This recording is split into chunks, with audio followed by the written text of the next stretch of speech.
Alright. Hello everyone and welcome to this Let's Play of Seduce Me, the Tommy game.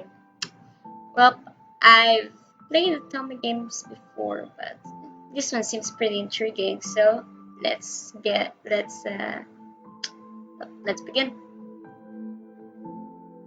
It is a fictional interactive narrative. Any character resemblances to real life people are purely coincidental. Also, please note that the following game is made for PG-16 audiences. Please note that sexual or violent themes are explored in this game. Trigger warnings: abuse, implied rape, and suicide. You have been warned. So, you've been warned. So, if any of this triggers you, you should probably just, exit this video or whatever. I don't know. Please enjoy. Why, hello. My, aren't you a gorgeous sight? Can I be honored enough to know your name? Yeah, but just go with that. A lovely name for a lovely person like you. Wonderful. Why, thank you. Not really my name though, but Eric, do your job. Very well. This game was produced by Seraphim Entertainment under the direction of Michaela Laws and is powered by Renpai Visual Novel Engine. We truly hope you'll enjoy this story. I know I'll enjoy it since you'll be in it. kinky. Eric. Fine. Farewell, my sweet.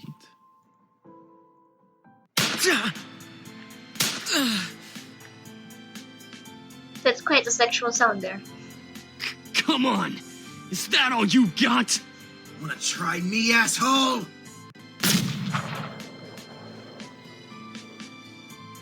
Crap! Missed. Let's retreat for now. No kidding. Let's get out of here. That's right. You better run, you stupid punks! Stay out of our territory! This formula, created in the 70s, is one of the most important in the field of financial theory. It is used to calculate the price of European-style options and is widely used by option marketers, though there are some discrepancies that are now corrected with the modern viewpoint. Rain.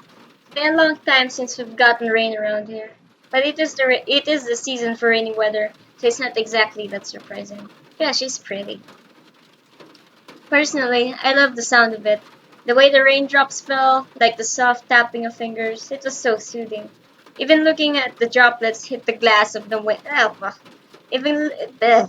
can't talk. Even looking at the droplets hit the glass of the window was strangely calming. For this reason, I felt lucky for having a seat next to the window, though I did spend more time staring outside than I did paying attention in class. Ah yes, the window seat, the generic main character window seat.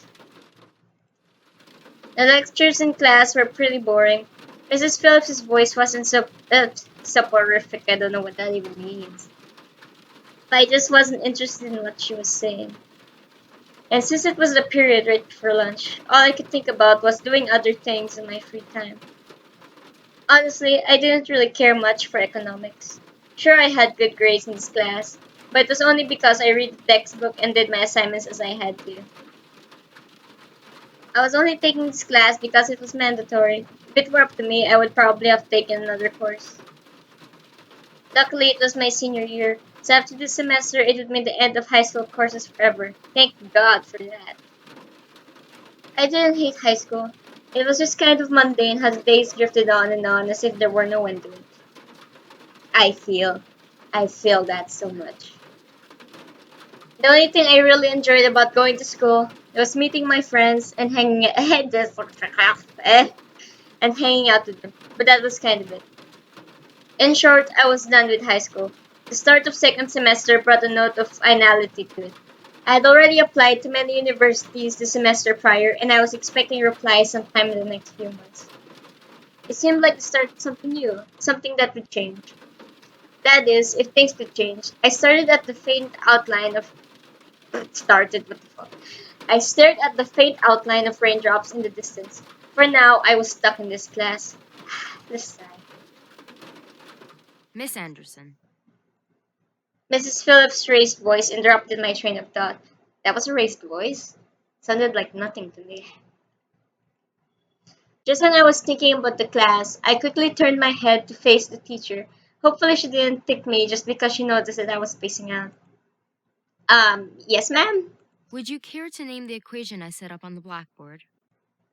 Oh, I think I read about that in the textbook last night. It should be the Black-Scholes model formula.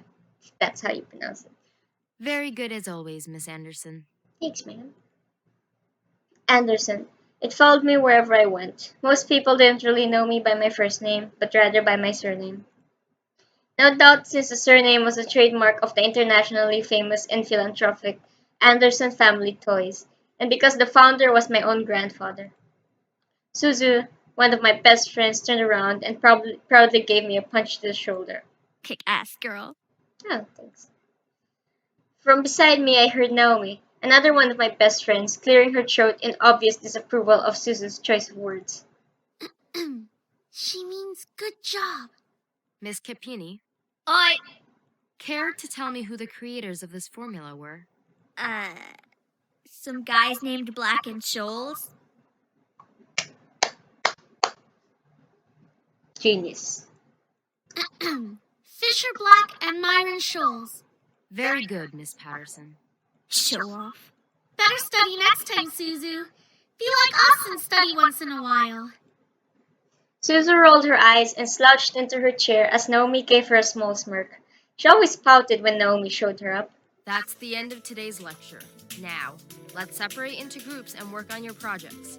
Remember, everything is due on Monday. Go ahead now. Before I knew it, Suzu and Naomi had scooted their desks to align with mine, and we turned into the Three Musketeers. Whenever the teacher let the students decide on groups, we always grouped together in our little trio. It was a sheer stroke of luck that we all managed to be in the same class, so we had to at least take the opportunity and stick together as much as we could. Besides, we were most comfortable around each other than, say, compared to being around any other classmates. So much fun. It just made sense for us to put our heads together for any kind of project. I took out the poster we were working on and rolled it open onto the tree desk. We were pretty much finished with fulfilling most of the guidelines for the project, but we did still have to add a few finishing touches here and there. After working on making the poster a bit prettier, we sat back and inspected our work to see what we still had to do. Noe, as usual, was the first to look for any issues. She lightly tapped the pencil against her chin, staring intently at the project. Alright, so let's see. We finished the budgeting section, the building leasing, and the cost for labor. What else do we need? Susan straightened up to look at the poster and stroked her chin. After a few seconds, her face brightened and she spoke up. How about a company name? Huh? Did we really skip over that? Of course we did. You always go straight into the logical statistics and stuff that you completely skip over the fact. We need a name for our project. At least we caught it this time. What do we name it? Not sure. What do you think? It always came down to me. Whenever there was something to be named or titled, I was the master in ending decision, even when I didn't want to be. I like Trinity Corporations. That is way too predictable. How about the Dragon Company? Badass name. 10 out of 10 would name my company that. What do dragons have to do with our project? Nothing, they're just cool. But our company sells bubblegum. Ah, shit, I clicked too fast. Who said we can't produce spicy bubblegum? What do you think? Yeah, what do you think? Both of them looked at me expectantly, even though I wasn't quite sure myself. I didn't really want to choose sides, but if it were up to me, I would say I like Dragon Company. Booyah! Dragon Company it is! Hell yes, Suzu. Alright, now that we've decided on a name, now what? As we ended our name game, a giggle scrambled my thoughts. That was an annoying giggle. Huh? Who was that? Ignore it, it's just Lisette. I looked over my shoulder to see her laughing with her circle of friends. mostly comprised of popular people that were practically friends with everyone in school. And as a result, everyone in the school knew them. In the center of it all was Lizette White. She sat with a posture that indicated she was still working, but that she also was ready to casually chat about her day. She had an endearing balance of charismatic and awkward, which was readily apparent when she first talked to someone. I want an endearing balance of charismatic and awkward. I'm just awkward. God damn it. It was easy to make her smile and laugh, and she was quite the comedian as well. Physically, she was perfect. Not that she was like a robot or something, but she was the student that everyone else wanted to be. Lizette was bright, easygoing, and above all, had her future laid out right in front of her. Unlike the average student, she knew what she wanted to do after high school, and as a result, she was confident and ambitious. Ambitious. Eric. Though sometimes it rubbed a lot of people the wrong way. Moreover, I had known her ever since I was young, but it had ultimately resulted in a rivalry that continued today. Of course, my friends knew what was between us, and upon seeing me glance at her, they shifted their attention to her. She doesn't even look like she's working, in my opinion. She probably is, but she's too much of a stuck-up priss to allow herself to look like she's actually doing work. Oh, come on, Suzu. She may be a little off-putting, but she's not the giant priss that you're making her seem to be. The day she isn't a priss is the day I turn into you. What's that supposed to mean? Never mind. It's about time. Let's bail. I'm glad the voice acting in this game isn't slow, because those ones are kind of tedious to listen to. It sounds a bit more natural, in my opinion. Moving on. Unsurprisingly, Suzu was the first out of the classroom, slinging her backpack over her shoulder with ease as she quickly strolled out the door. Her seat isn't even closest to the exit, and she always manages to be the first one out of the door. I don't think I'll ever understand that. I am as fast as her as getting out of here in real life, actually. What should I say? I wish I was as fast as her. I must say this. Naomi folded her arms close to her chest, giving me a disappointed look. Oh, not you too. She's turning you into a delinquent.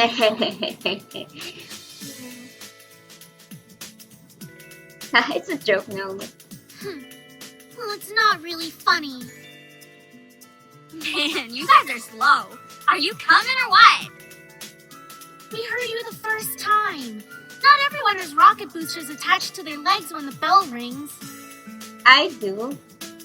I mean, I go out of class so fast. Like, one of my classmates says that it's like going from 0 to 100 real quick whenever I go out of class.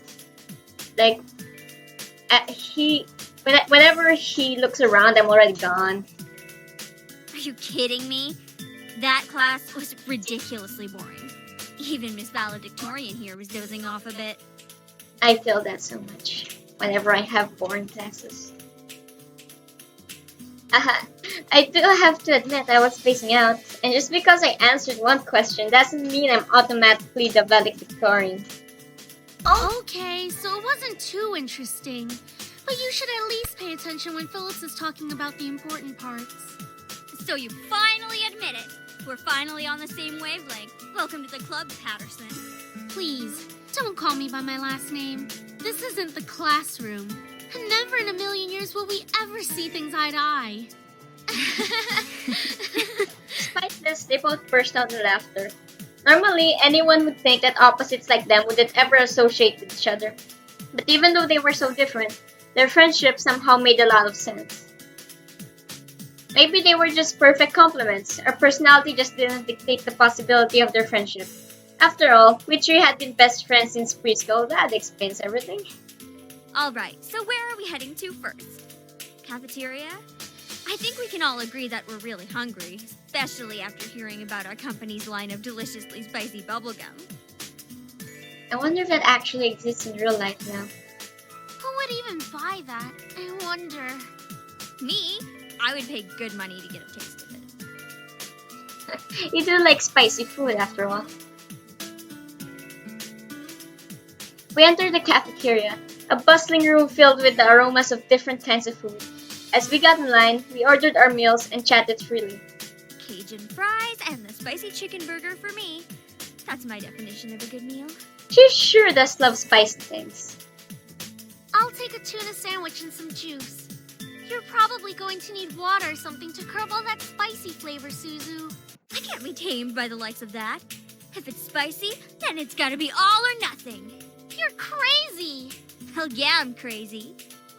I think I'm getting a migraine. Ah yes, this is how friendships work. I think I'll go with...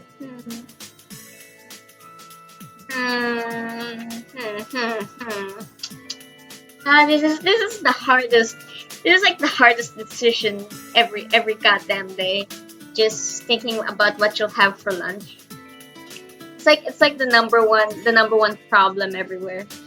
What am I going to have for lunch? As you think that in the middle of class. That sounds good. Once we got our food, we settled down alone. Once we got our food, we settled down at one of the empty tables, putting our backpacks aside to finally dig into the food. Suzu leaned back in her chair, tilting it back so that she could rest her feet on the table by her food. I really like this girl. She's pretty badass. All right then. Is there anything we want to talk about? Bored already? I know. Let's talk about... Say boys, and I will never speak to you ever again. I feel that so much. Aw, why not? What's so interesting about talking about guys? Not like any of us are gonna get boyfriends anytime soon. We don't know that. What if one of us does get a boyfriend? Like that's going to happen, Naomi. Look at us. I'm a tiny Italian. You're a ditzy blonde. Oh, you're Italian? You don't look it. And yeah, you're tiny for an Italian. Hey! No offense. And Anderson here. Well, I guess she could land a boyfriend or girlfriend if she wants. Bisexual, I see. Or girlfriend? She can be a lesbian if she wants. Hell yeah. True. That's okay, Suzu. I'm not sure I want a boyfriend yet. Why not? It's our senior year. Might as well get a boyfriend. Maybe she's just not interested in a relationship, Suzu. Well, it really wasn't about wanting a relationship. More of there was no one interesting enough to be in a relationship with. You could take Suzu. I mean, she's pretty cool. Don't get me wrong, I'm an open person, but there were not many interesting guys in this school to go out with. Who knows? Time will tell. Naomi looked at me, wanting to continue the conversation. However, before she could speak, the speakers in the cafe started up and an announcement echoed through the cafeteria. Miss Anderson, please come to the main office immediately. Please bring your things with you. Oh my. Did I do something bad? Looks like our plans have been cut short. The men in white coats have finally come to get you. That's what everyone thinks. Whenever you get called into an office, like the automatic first thought is, did I do something bad? What did I do? Suzu, don't joke around. What if it's serious? Fine. If something happens, just call us. Funny enough, something did happen. It was certainly no laughing matter. Cold. It was really cold. As cold as my heart. Eh? The rain became heavier that afternoon, accompanied by rolling thunder now and then. The skies had turned dark, though I couldn't see any of it under the black umbrella. Not that I was looking up. In fact, looking up was the exact opposite of what I wanted to do. I stared at the grass beneath my feet, unable to look up at the people weeping around me.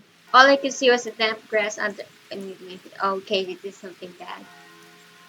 Only the monotone eulogies that floated through my ears reminded me that I was at a funeral.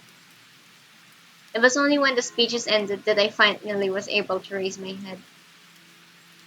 Oh, dang. A small gathering of people, mostly made of relatives that I didn't even know were related to me, were huddled around the small grave. Ah, that feeling when you have relatives that you don't even know are related to you. Like like when you just see them at your home, you're just thinking like, who the fuck are these people? For a while, all I heard was the sound of raindrops on umbrellas. If it weren't raining, everything would probably be in a heavy silence.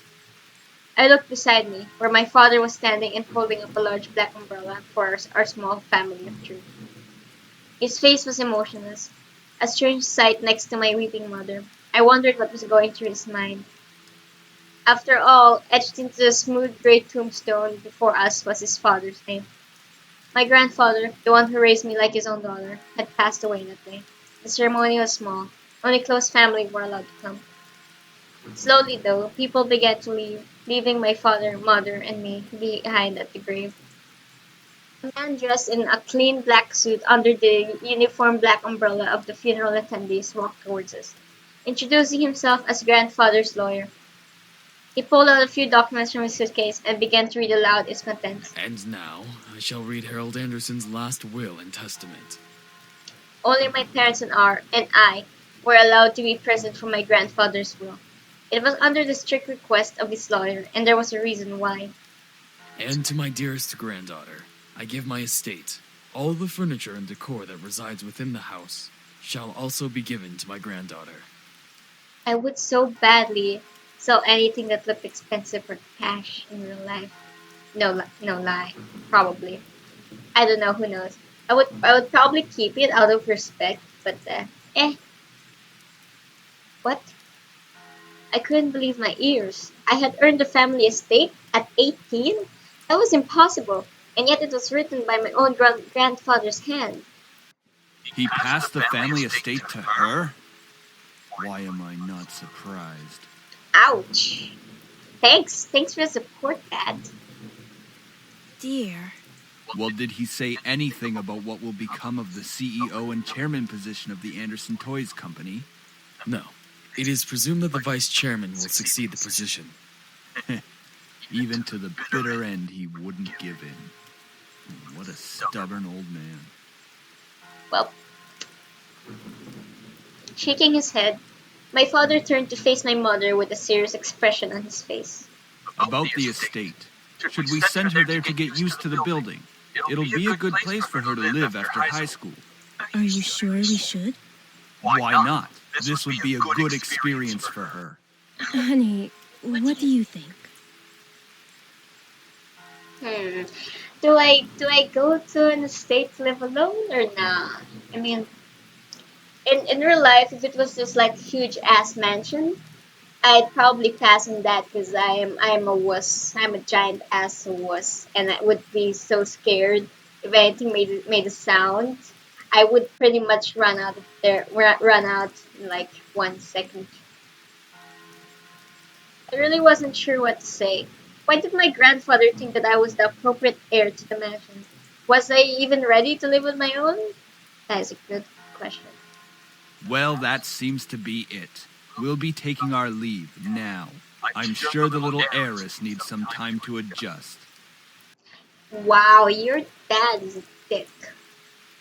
David! Even though she raised her voice, my dad wordlessly began walking back to the car, disinterested. So what a dick of a dad. Don't mind him, honey.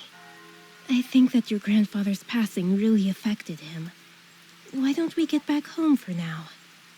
You can go ahead. You can go on ahead to the car, Mom. I think I need some time alone with Grandpa. Oh, of course. Take all the time you need. She gave me a quick hug and hurried after my dad. I looked around the funeral grounds, which was completely empty, save for the sullen-looking grave that was laid in front of me. I'd be sure that if Grandpa were in charge of arranging all this, it would have been much different. It was blatantly obvious that my dad was in charge of the whole event. Who else would bury their own family the same day they pass away? Well, someone was eager to bury their family member. Everyone knew my grandfather's love for toys, and yet the grave was a mere stone slab on the ground, void of any children's toys. My dad didn't even bother putting flowers. You could have made it more creative, you know. Since you really love toys, like you could have at least put a stuffed toy in there. A stuffed bear. I don't know. His disdain for my grandfather was almost pitiful. Yeah, I can see that. Sorry, Grandpa. I tried to force out some words, but the only thing that came out was a choked sob. It told me to stay strong, but right now, I'm the farthest from it. Like that one time, a long time ago. Yeah, you know that one time, a long time ago when... Grandpa! Oh, it's so good to see you again, sweetie. I was swept into a giant bear hug, and we both laughed as he swung me around like an airplane. It was one of my favorite things about seeing my grandfather, the way he greeted me. Unlike my father, my grandfather was loving and playful even as I grew older. Sorry that Daddy couldn't be here today. He said that he wasn't feeling too good again. It had always been like that. Dad missed every visit to Grandpa's house, citing that he was busy with work or wasn't feeling well. Is that so? Well, that's okay. Daddy can come around next time. And you're here, right? Yeah. So what are we doing today, Grandpa? Mommy says that there's a new dessert cafe open in town. Maybe we could go? Oh, I would love to. But I've been so busy with the company these days. We're actually working on a little something. Would you like to see? Yes, please. Yes. Oh, is that a toy? No It is. shit, I Sherlock. was designing a new line of them. But I feel like something's missing. You don't think you could help me out, could you? Of course. He placed the toy in my hands with a smile, and I inspected into it carefully. It was beautifully crafted, and obviously a lot of work was put into it. There was one thing, though. So, what do you think? I think the heart on its chest should light up when you hug it. It'll be like it's alive. It can be like a little, it can be like a little nightlight before you sleep. He stroked his chin, considering my input while nodding his head. After a few moments of sound deliberation, he turned to me with a chuckle. That's a great idea. I'll get to changing it right away. You're always like my little lucky charm, dear. You always know what to add to make the perfect toy. Thanks, Grandpa. Well, I hope I can be like you one day, Grandpa. You want to make toys as well? I mean, that's like every kid's dream, you know. Well, making people happy is the best feeling in the world. I don't know if I want to make toys when I grow up, though. Don't worry too much about it. You have plenty of time to decide. Besides, you should do what makes you happy as well. That makes sense. Daddy doesn't think of it in the same way, though. Your father. I'm sure he just wants the best for you. Sure, sure he does. That thing with that. Whatever. I'm not so sure about that. Sweetie, look at me. He bent down to look at me eye level with a serious look on his face. That's actually pretty cute whenever people do that with little kids. As much as your father may say something that doesn't make sense now, you must remember that he's always thinking about you. He loves you. There's no doubt about that. And you need to love him just as equally.